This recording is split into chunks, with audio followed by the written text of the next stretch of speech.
Welcome to another Dragonlance Saga Hangout. Dragonlance Hangout. It is Krynn, New Cult the 21st. My name is Adam, and today I'm discussing the Dungeons & Dragons basic set, the Holmes Edition. Now, I would like to take a moment and thank the DL Saga YouTube members and Patreon patrons and invite you to consider becoming a member or patron. You can even pick up Dragonlance Media or get $10 by signing up to start playing .games using my affiliate links in the description below. Now, it's a Dragonlance Hangout, so come on in. Take a load off. Relax. We're going to have some fun talking a little bit of Dungeons & Dragons today. Yeah, I like me some Dungeons & Dragons. It's like Alcoholics Anonymous. Hi, my name's Adam, and I like Dungeons & Dragons. So I'm going to start with the DL Saga Anthology, of course, because it's coming up, and so is the deadline. All right, so I'm putting together an anthology, fan fiction, high fantasy of our favorite campaign setting. And so if you want to contribute your own short story, make sure it's under 8,000 words and shoot it over to me. Now, you can send it to me directly via email at info@dlsaga.com, or you can check out all of the speculations, all the stipulations, all the information about it on my website, dlsaga.com/contributors. Contributors. And it gives you everything, even a little form there. If you want me to save space for you and you're not quite done with your story yet, send in the form, let me know what you're writing, and I will do my best to carve out some space for you. I've got a bunch of people that have already sent in their work, and I've got a bunch of people that have already told me that they're working on it. I just finished the first round draft of my own, and I've been working on sort of putting it, clarifying it and editing it for grammar and context, making sure all my tenses are accurate and all that stuff. But I got to tell you, I'm really proud of this short story. It's got sex, it's got violence, it's got self-doubt, it's got war, it's got the dead, undead. It's got everything you'd want out of a really great short story. So if it sucks, maybe don't tell me. Just be like, oh, bless your heart. You tried. Bless your heart. Something like that. In any case, the deadline is going to be March 1st for all submissions. And if I have enough by March 1st, then I'm going to start sending out art requests for cover design art. Once I have the art, then I will, of course, be able to put the actual book together and release it. I'm actually planning on doing an audiobook version of this as well. So it's going to be physical copies. There's going to be digital copies, both ebook reader and PDF. And then there's also going to be an audiobook version of it. So however you like to consume your fantasy short stories, I will ensure that you're able to consume it in this way. So hopefully that'll be awesome. Trying is what matters. Hey, JB, thanks for tuning in. Corey, always great to see you. Thanks for tuning in. All right, so I had actually, let's just start diving into what I wanted to sort of just riff about. This is a hangout, so if you guys want to talk about something else, then throw it up in the live chat, whether you're watching on YouTube or Twitch, and I'll do my best to accommodate and, talk about whatever you want to talk about as well. But I started playing Dungeons & Dragons with the basic Holmes set. And I didn't know about any other version except for it suggests at the beginning, which I'm going to get into here shortly, that there is an advanced version of the game. And so when I had this basic set that my stepdad told me that his ex-wife got him while they were still married, in 77, she picked it up and gave it to him. I didn't think anything of it. And I've since given it to other friends, as just like, hey, I don't need this anymore. You can have this. And I wish I didn't, because it was the original. It had all of the original documents. As I was going through with the different iterations of the Holmes Basic Set Edition, I realized that I actually learned how to play D&D with the original Basic Set. The first printing of the Basic Set, which kills me inside to know that I gave it away to a friend who is actually no longer even a friend. And that sucks, knowing that. But what it did was it queued me up for Advanced Dungeons & Dragons, which of course then queued me up for Dragonlance. And I clearly have an obsessive disorder with that. So this is really the central core, the beginning, the foundation, the founding stone itself of my own little temple of Naraka, as it were, of my love of Dungeons and Dragons, tabletop role playing in general, and then of course storytelling and Dragonlance. So I thought, why not just talk about this edition of the basic set, give a little bit of background and stuff. So let's actually show the basic set. So first of all, no, we're getting ahead of ourselves. First of all, this artwork is absolutely stunning. This was actually cover art by David C. Sutherland III, and it is just evocative, and it reminds me, like when I was a kid drawing, I was like, oh, I could draw this. Because let's be honest, it's not the height of talent, but what it does is something that I could never do as a kid, and that's add perspective and immersion and enticement about what this game would promise you. You could be one of these two people, and you could actually fight a dragon, or you could go and steal its loot, its treasure from its dragon's lair. And it was so thrilling and exciting a promise that it just inspired me to start dungeon mastering myself and take all of my sister and my brother on down, and all of my friends, kicking and screaming in some cases, through a bunch of different adventures, and just, you know, share my love of storytelling. Whether it resonated with them or not is a totally different conversation. But you can see the original adult fantasy role-playing game for 3 or more players in the corner here. Adult fantasy game. This was actually the purpose of this version, was so that kids could understand it. Because of course, Dungeons and Dragons came out of wargaming, and the original Dungeons and Dragons, the ODD game, was pretty convoluted and pretty challenging for most people to pick up. It wasn't user-friendly. And so ultimately, the John Eric Holmes basic set, which is what this is, it was published in 1977, and it would be superseded by the Moldvay Cook Basic Expert, or BX, versions in 1981. But ultimately, it was a revision and a representation of OD&D for the mass market. And of course, it supersedes original Dungeons & Dragons, the 1974 edition. So it was an introduction to the then unpublished Advanced Dungeons & Dragons game. And it actually calls out Advanced Dungeons & Dragons in its rule book, right? So we go to the rule book here, and we have just all that fantastic artwork that just draws you into the love of Dungeons & Dragons. Rules for fantastic medieval role-playing adventure game campaigns, playable with paper and pencil and miniature figures, by Gygax and Arneson, edited by Eric Holmes. And he did a little for Jeff and Chris, which is really nice. So this book is based on the original work published in 1974 and 3 supplementary booklets published in the 2-year periods after the initial release of Dungeons & Dragons. It's aimed solely at introducing the reader to the concepts of fantasy role-playing and the basic play of this game. To this end, it limits itself to basics. The rules contained herein allow only for the first 3 levels of player progression, and instructions for the game referee, the Dungeon Master, are kept to the minimum necessary to allow him to conduct basic games. This is absolutely necessary because the game is completely open-ended. It's subject to modification, expansion, and interpretation according to the desires of the group participating, and is in general not bound by the conventional limitations of other types of games.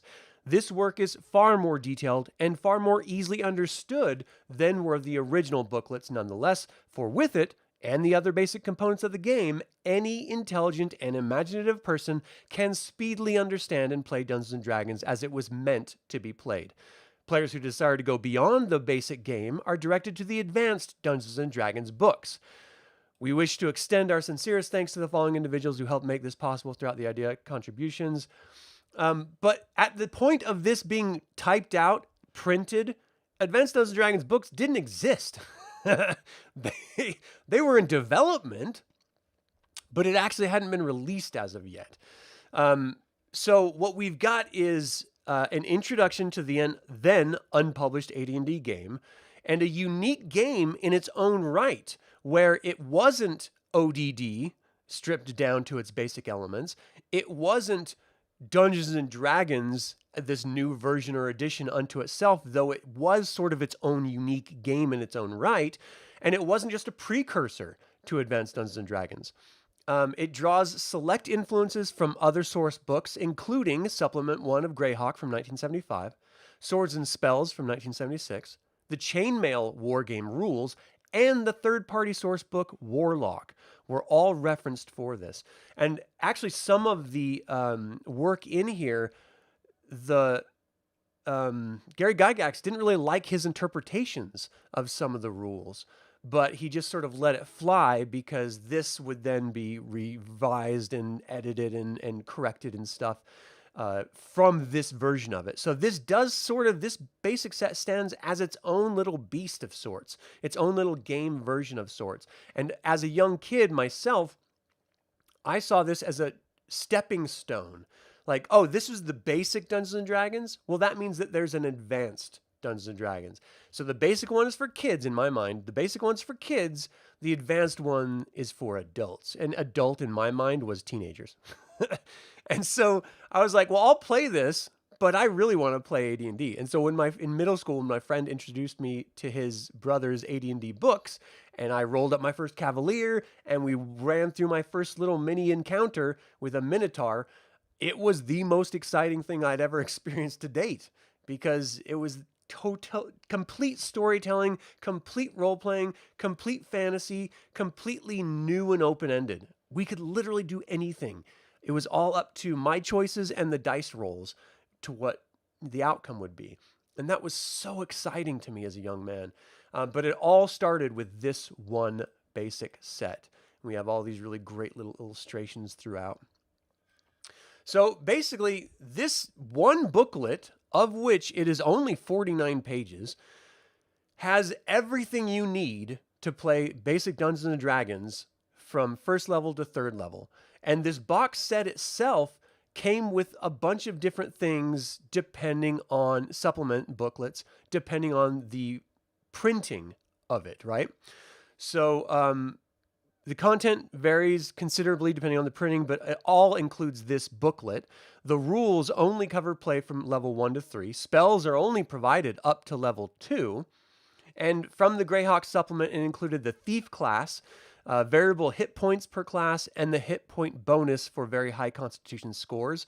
The first level magic user spells, Magic Missile, Shield, and Ventriloquism. The second level magic user spells, Darkness, Magic Mouth, Mirror Image, Pyrotechnic, Strength, and Web. And the second level cleric spells, Silence, 15-foot Radius, and Snake Charm.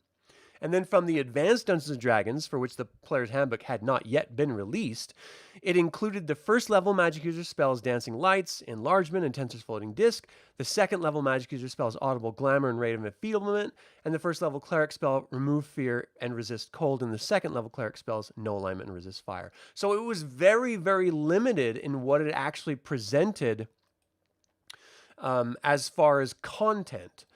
And as someone coming into the game, it reminded me a lot of that old Nintendo game. In Japan, it was Dragon Quest, but in America, it was Dragon Warrior. And it's just a very simple, stripped-down role-playing game for Nintendo Entertainment System. I played the hell out of it. I actually have it on my phone still because I love that game so much. But it just had very simple progression. If you want to have armor that's better than leather, you then go to chain. If you want to get better armor, you go to plate. You know, just sort of simple stepping stones like that. That's the vibe I got from this basic set, and I really appreciated the simplicity of it. You see that it has halflings here. Let's look at some of the other elves, and I believe in this version, elves were just by default magic users. Dwarves. And then we have our classes, thieves, clerics, fighting men, and magic users, which is just great. And then, of course, additional character classes. There are a number of other character types which are detailed in Advanced Dungeons & Dragons. So it teases you constantly throughout this book. We're only giving you a taste. You know, it's like a drug dealer. The first hit is on me. The next, you're going to have to pay for. That's what Holmes' edition was in Dungeons and Dragons. It was a drug, and I just got a taste of it, and I wanted more. Um, and I don't know if I would have felt that way if they didn't constantly tease it by having stuff like, references in the additional character classes here, or at the very beginning in the preface where it was saying, if you want a more in-depth game, try Advanced Dungeons and Dragons. So, have you found any original copies in any used bookstores? I actually No, I have not. I haven't gone to any gaming stores looking for old copies. I'm kind of terrified about what it would cost, to be quite honest. But no, I haven't. I'm just sort of in that frustration mode of having had it and then giving it away. And the idea of me going out and buying it for whatever price point kind of drives me crazy. Like, what the hell am I doing? I already owned this. Why am I buying it again? I mean, I have all the digital PDFs and stuff for it, so I don't know that I actually need it, physical version of it, but it would be nice to just like set on a shelf and just admire from time to time. You know what I mean? It's weird how that sort of stuff works. So another thing about this edition was an individual initiative system has characters with the highest dexterity going first, rather than you rolling to see who goes first, and that's interesting. The 3-for-1 basic rule is clarified to mean that one can lower an ability score to raise their prime requisite.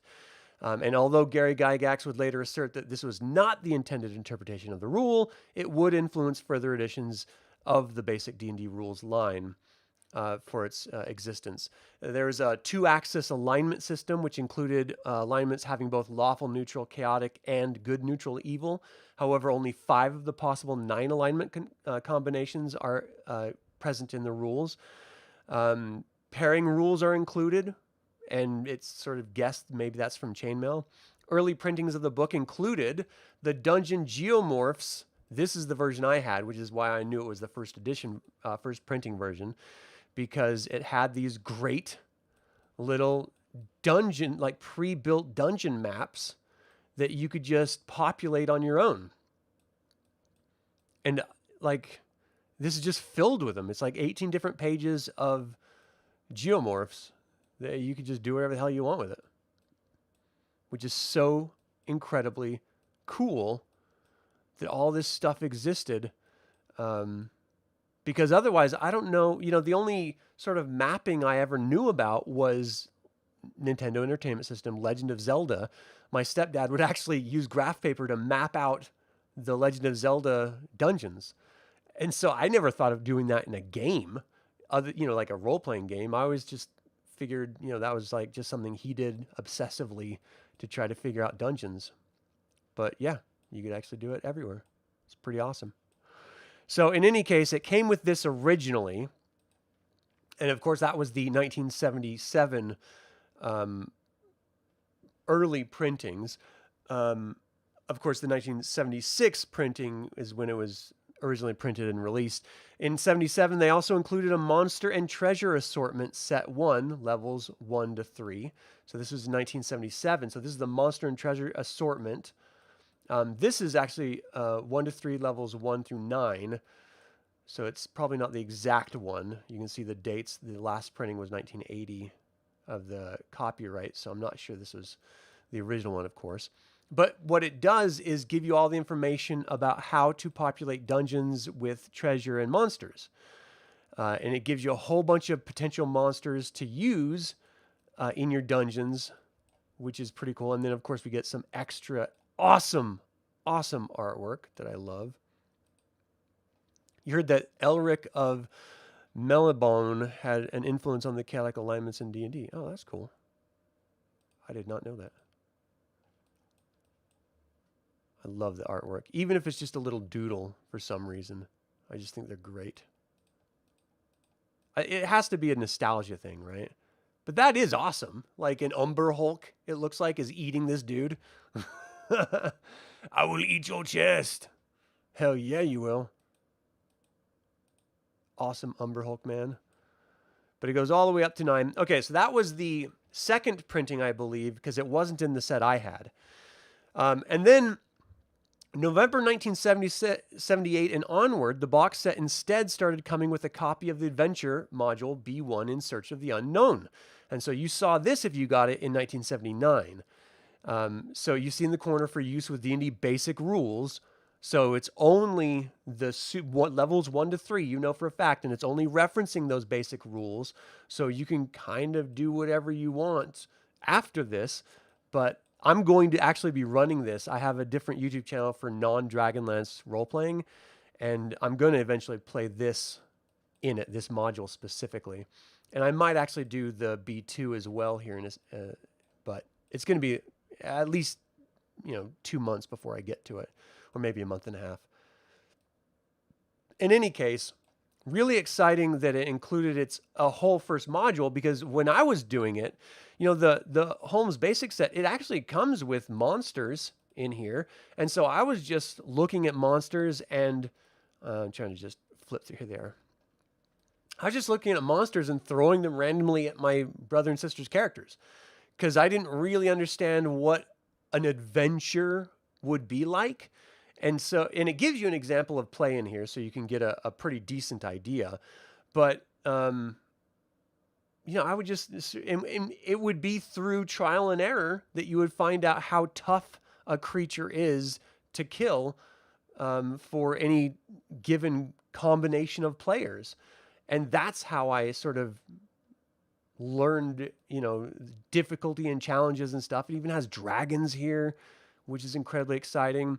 But again, this says, you can be used with miniatures. I never used miniatures. As a kid, if we had anything, it would be a piece of paper where I drew out a little mini battle map, basically, is what it ended up looking like. It ended up looking like a football play, because I had a bunch of arrows and new circles and squares, for enemies and friends. And, wherever people went, we would like draw the line, okay, you're here now. And so it just looked like this huge tactical map on a 8.5 by 11 sheet of lined paper, or we would use like dice from other games, or Monopoly figurines, or Clue figurines to represent our characters, that we just sort of move them around on the ground. And I would just sort of make up, right here, and we'd put like a Hot Wheels car or something. You got like a big rock wall here, and just do stuff like that. It was the height of just inventiveness and creativity and fun. And I really, really have such wonderful memories of playing this. I love this stuff. Oh my gosh, this is such a great little illustration. Of course, my stupid head's in the camera view. But okay, so this B1 was the 1979 version of the box set. And then in 1981, it actually, instead of including B1 in Search of the Unknown, started including B2, The Keep of the Borderlands. And so you always knew what version you have by what's included inside of it, which I thought was interesting. So B2, Keep of the Borderlands, I've never played this module, and it is one of those that's supposed to be like a seminal module. I actually never played modules until like I was much, much older. With second edition, I think, is when I started playing modules. But yeah, just really, really exciting content for players to just completely immerse themselves in this basic Dungeons and Dragons set without having to be overwhelmed with all the content that you have higher level games. You start really simple, really small, first level, you go to third level. And what we would end up doing was we just imagined, third level, that must be like the biggest, the highest level you get. So we just start over. Like, okay, well, let's make a new character then. And we would just constantly make new characters until we got to third level, and then just start over. Very cool stuff. Hey, Skull Cowboy, how you doing, man? Okay, so ultimately, it was edited by Dr. John Eric Holmes, who was an associate professor of neurology at the University of Southern California's School of Medicine. He was a D&D player, and he's the one who first approached TSR in 76, offering to write an edited revision of the game rules. And they were the ones that were just like, yeah, okay, I guess you can do that. So the first publication date was July 10th, 1977, and it sold for a whopping $9.50. Wow. And today, like an unboxed version is probably, like a sealed original edition is probably like $1,000 or something. I'm totally not basing that on anything. I'm just throwing a number out there. I wouldn't pay $1,000, but the basic set received 7 printings between 1977 and 1980. So that'll tell you the printing that you have solely based on the content of the actual box set itself. So the rule is intended for characters of level 1 to 3 with rules for adventuring in dungeons, and it introduces the main concepts of the game. It explains the game's concepts and method for play in terms that make them accessible to new players ages 12 and older. I always thought this was like structured toward like 8 and older personally, because when I was 12, I was playing like Advanced Dungeons and Dragons. So it's very simplistic language. It's very simple to understand. It's just a basic set, and it is just that. It's basic, and I love the simplicity of that. Although the basic set was not fully compatible with AD&D, players were expected to continue play beyond 3rd level by moving to AD&D, which was released beginning later that year. Holmes preferred a lighter tone with more room for personal improvisation, while Gary Gygax, who wrote the Advanced Dungeons & Dragons books, wanted an expansive game with rulings on a conceivable situation which might come up during play. And ultimately, he wanted to be able to have an arbiter dispute rules in tournaments.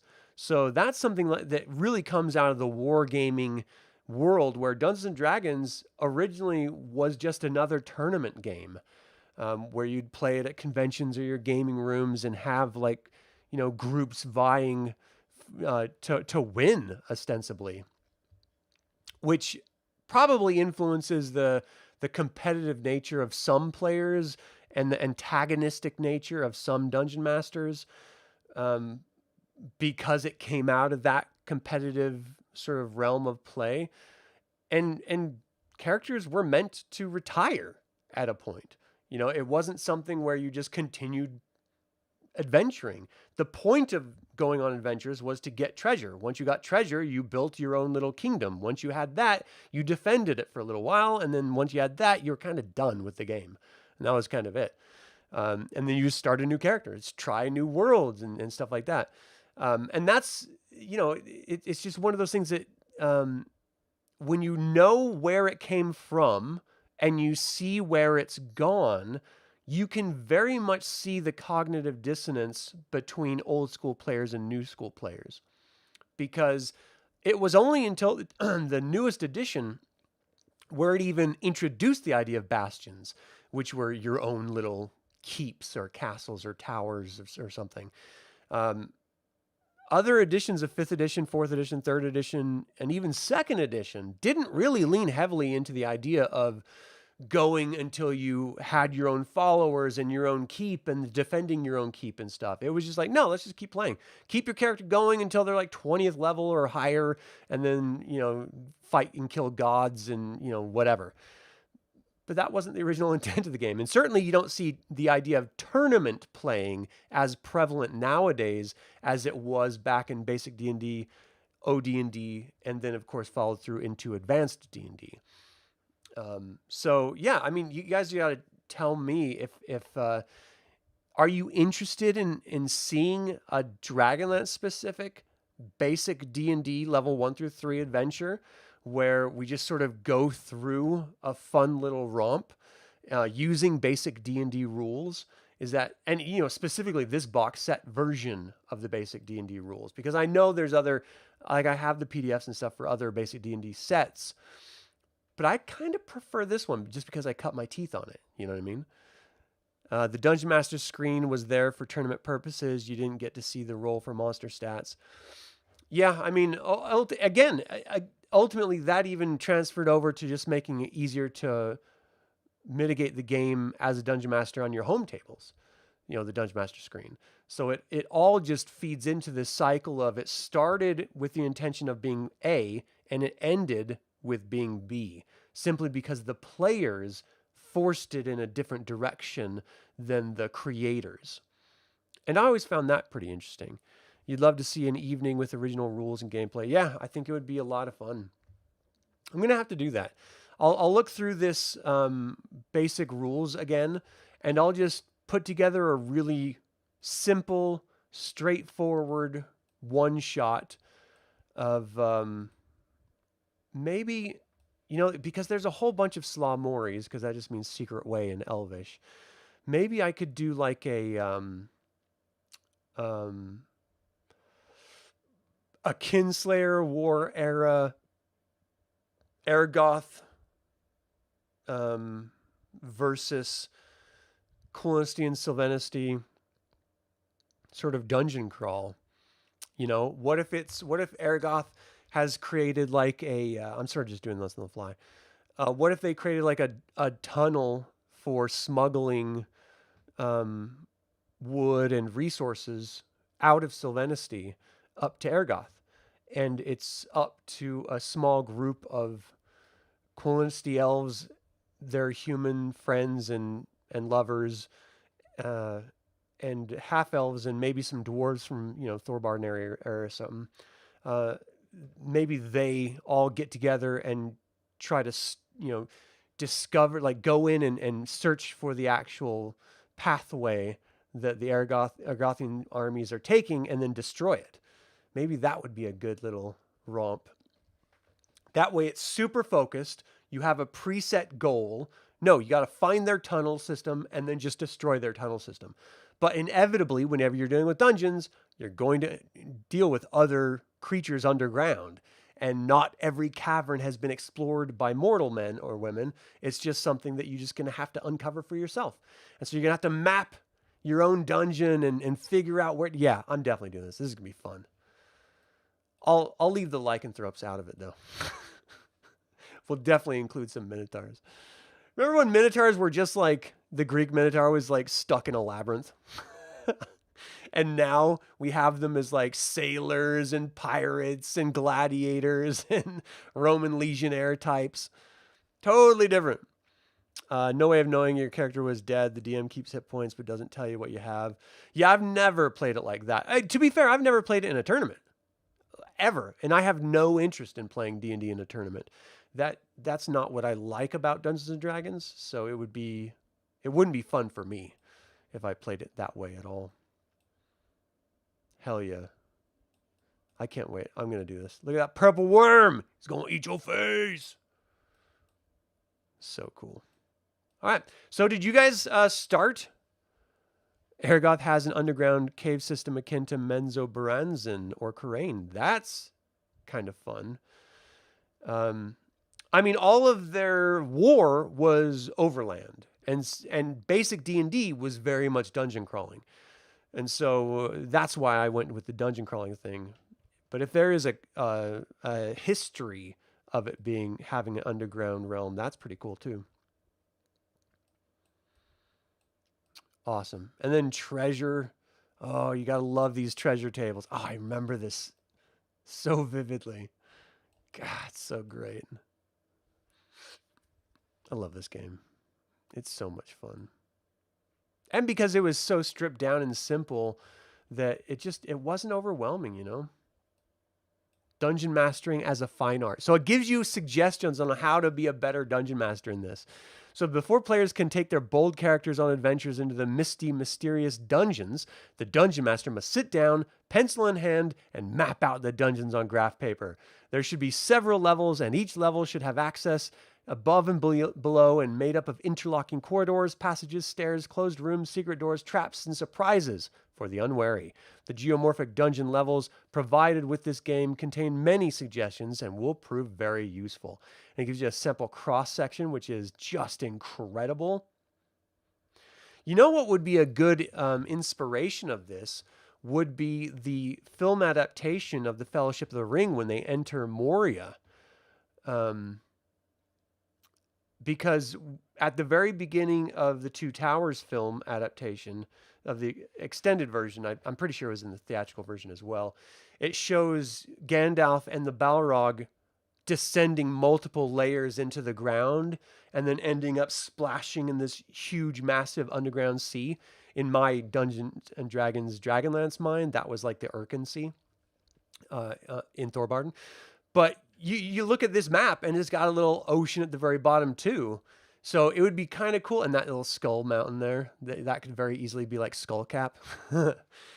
So you could easily just take that one sequence and build a series of Moria levels for, that sort of dungeon crawl experience, which would be kind of cool too, One thing also, what? Here's another idea. I don't know if any of you guys are into Willow or not. I still am a huge, massive Willow fan. I used to watch it every single Sunday. When my parents went to church, I would stay home and watch Willow VHS. I just loved it so much. But there's actually a splat book supplement for Willow called the Willow Source Book, which was written so that you could play Advanced Dungeons and Dragons in the Willow world. And I ended up picking it up because I was doing a whole Willow series when the Willow, a series of videos when the Willow TV series came out, which I thought was hot garbage. But that's another thing that I would love to run in Advanced Dungeons and Dragons is a Willow mini campaign, maybe 10, 20 sessions total, and just have it be something where you end up at that final battle in Nockmar with Mad Mardigan and Kale and Willow, and just having this wonderful, like, massive battle there. But you have to go on like side quests in order to help. Maybe you're helping the army of Galadorn or something like that. But you could do something like that, which would be really, really fun. Have I played the NES game Willow? Yeah, I have. And there's actually a computer game for Willow. There's a couple different versions of games for Willow that I've played on my Star Wars channel, actually, because it was all George Lucas. But yeah, so I love the idea of taking these wonderful IPs, stripping them down to basic elements, and then trying to apply basic D&D to them. So new players don't feel overwhelmed in any way, but they get a step into their favorite IP world and just try out Dungeons and Dragons on for size and see if it's something that they like. Because while the rules change per edition and there's still some very basic tenets that are always there. You're rolling dice for the outcomes of chance. You're exploring overland or underground areas.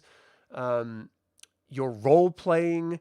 You're meeting incredible characters that flesh out an existing world space. That your choices are altering. I mean, it's all pretty much the same. It just comes down to different ways of interpreting and which dice to use. And that's kind of it. So it's pretty fun. Let's see. Robin Hood, Prince of Thieves.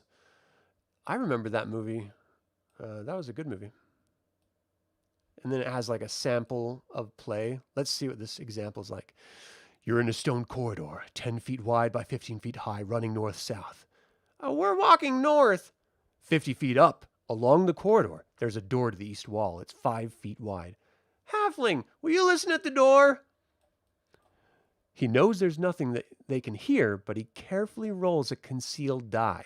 He doesn't hear anything. That right there is a perfect cue into why I do this on players. When players ask me things, or when they're talking and like sort of enjoying themselves, if I want to amp up the tension, I'll just roll some percentile dice behind a DM screen or to myself. And they'll be like, whoa, what was that for? He's like, oh, don't worry about it. And it just starts their mind rolling of, oh crap, what's coming? What did I just do? What happened? What weren't we paying attention to? What's going on? It just gets them going instantly. All you got to do is just roll some dice. And I get it from this right here. The fighting man will open the door. He's got his sword out ready to strike. The halfling and the thief are right behind him. The DM rolls a 2. The door bursts open. You see a room L-shaped, 20 feet wide. From the door, it runs due east, 30 feet or so, and then the other leg of the L runs north. They must enter and carefully examine to map the room. You don't see anyone in the room in front of you. So mapping the rooms mapping the dungeon was a huge part of it, because if you didn't map it, how were you going to remember how to get out? Like if you're going left and right constantly are going up and down a dungeon constantly and you're not mapping it, you will 100% get lost. Even dwarves have an opportunity to get lost. So what does a human have? You know, like they're screwed. And so you were always encouraged, the players themselves. That's why you had to be so specific, because the players themselves, like one player was the mapper and they would draw it out as you're describing it. So you needed to make sure that you're referencing something that's accurate so that they can then do their own map. Because if they get their map wrong, I mean, partially it could just be interpretation of the player, but also it could be your bad descriptions as a dungeon master. I missed the day of mapping. I haven't done dungeon crawling, like proper dungeon crawling, in a really, really long time. I'm talking like 20 years or so. And there was something very scary about it. And it just sort of ramped up the tension of play when you were dungeon crawling and stuff. So I think that stuff is so fun. Yeah, Alan Rickman is just in general was a fantastic actor. All right. Well, that's kind of all I wanted to go through, is just walk through this box set of the basic set, talk about the different printing editions, where this basic set came from, and really, its mark it had not only in Dungeons and Dragons as a whole moving toward Advanced Dungeons and Dragons, but on me as a player. I mean, this was the thing that got me into Dungeons and Dragons. So for you guys, I know some of you mentioned that it was 2nd edition or something like that that you sort of stepped into. Did anyone start with a basic set of Dungeons and Dragons? And if so, which basic set was it? Was it one of the Holmes printings, or was it one of the Mulvey or something? Like, let me know in the comments. I'd love to hear from you and hear what you have to say about it. But that is going to do it. That's all the time we have to hang out today. What did you think of the Holmes basic set? What was your first experience with Dungeons and Dragons? And finally, would you ever play B1 or B2 with a basic D&D set rules? Feel free to email me at info@dlsaga.com or leave a comment below. I would like to take a moment and remind you to subscribe to this YouTube channel, ring the bell to get notified about upcoming videos, and click the like button. It goes to help other Dragonlance fans learn about this channel and its content. Thank you to the YouTube members. Thank you to creator patron Aaron Hardy, producer patron Azrael, developer patrons Chris Androu and Sam Ruiz. This channel is all about celebrating the wonderful world of the Dragonlance Saga. I hope you join in that celebration. Thank you for watching. This has been Adam with Dragonlance Saga. Until next time, Slanjavar.